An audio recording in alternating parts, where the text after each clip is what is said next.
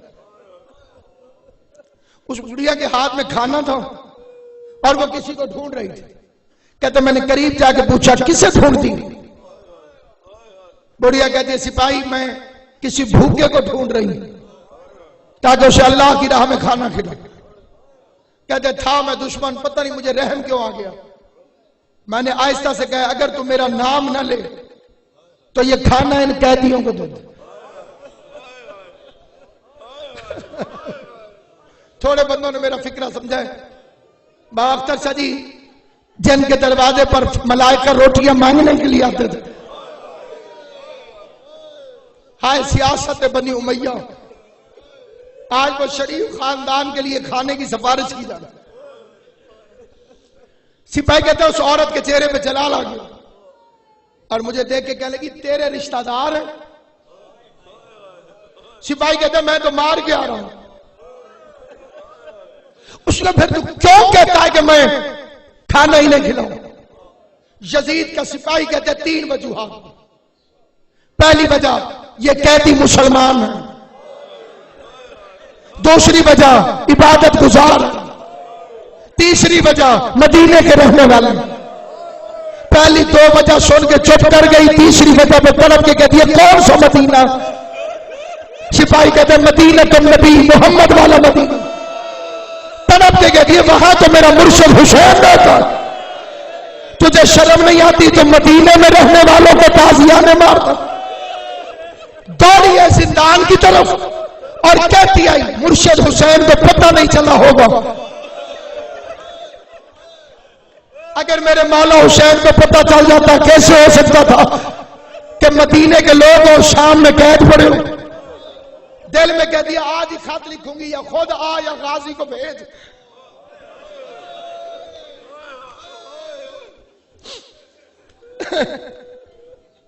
سفارش کا خط لکھوں گی یا خود آ یا غازی کو بھیج، قیدیوں کو چھڑاؤ. کھانا لے کے زندان میں پہنچی. کائنات میں کوئی بھی بچہ بھوک ایک ایسی چیز ہے، روٹی سامنے آ جائے تو برداشت نہیں کرتا. جو بچہ جہاں بیٹھا تھا وہ وہیں بیٹھا رہو. کھانا کھول کھول کے کہتی ہے آؤ کھانا کھاؤ. آخر جناب فضا سے کہتی ہے یہ بچے کھانا کیوں نہیں کھاتے؟ فرمایا مالک ان سے پوچھ. ملکہ صبر و استقلال حضرت عالیہ سامنے تو شریف فرما قدموں پہ ہاتھ رکھ کے کہتی ہے تیرے بچے کھانا کیوں نہیں کھاتے؟ سیدہ رو کے فرماتی ہے پہلے تو بتا تو کھانا کھلانا کیوں چاہتی ہے؟ آواز دے کے کہتی ہے مفت نہیں کھلاتی، پہلے دعا منگواتی ہوں.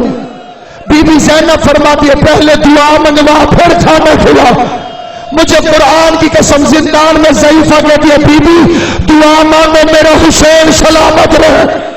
دعا مانگو اللہ تمہارا ماتم قبول کرے. حسین کی ماں تمہیں دنیا کو کوئی غم نہ دے.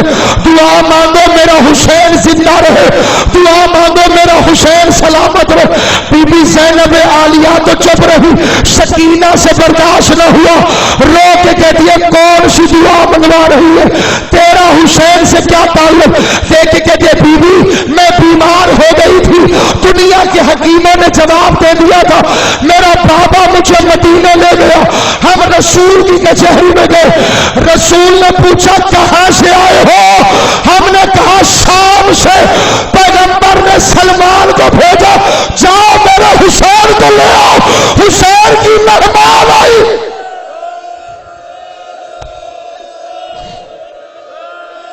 جب ہم نے پیغمبر کو اپنے شہر میں پایا کہ ہم شام سے آئے ہیں تو رسول نے کہا جاؤ کوئی حسین کو بلا کے لے آ، یہ حسین کی مہمان ہے.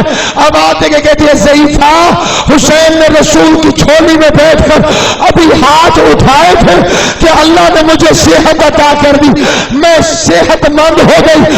وہ دن اور آج کے دن ہر جمعرات کو روٹیاں پکاتی ہوں، بھوکھوں کو کھلاتی ہوں، کہتی ہوں دعا کرو حسین سلامت رہے، دعا کرو حسین کی زندگی ہو۔ زینب عالیہ پھر چپ رہی۔ چودھری باجد صاحب 4 سال کی سکینہ قریب آ کے کہتی ہے آج کے بعد حسین کی زندگی کی دعائیں مانگنا چھوڑ دے۔ ضعیفہ طرف کے کہتی ہے علامات کیوں نہ مانگو؟ رو کے سکینہ کہتی ہے جس کی تو زندگی مانگ رہی ہے میں 4 قدموں پہ کھڑی ہو کے قاتل کی منتیں کرتی رہی، نہ مار ہمارا کوئی نہیں رہ گیا۔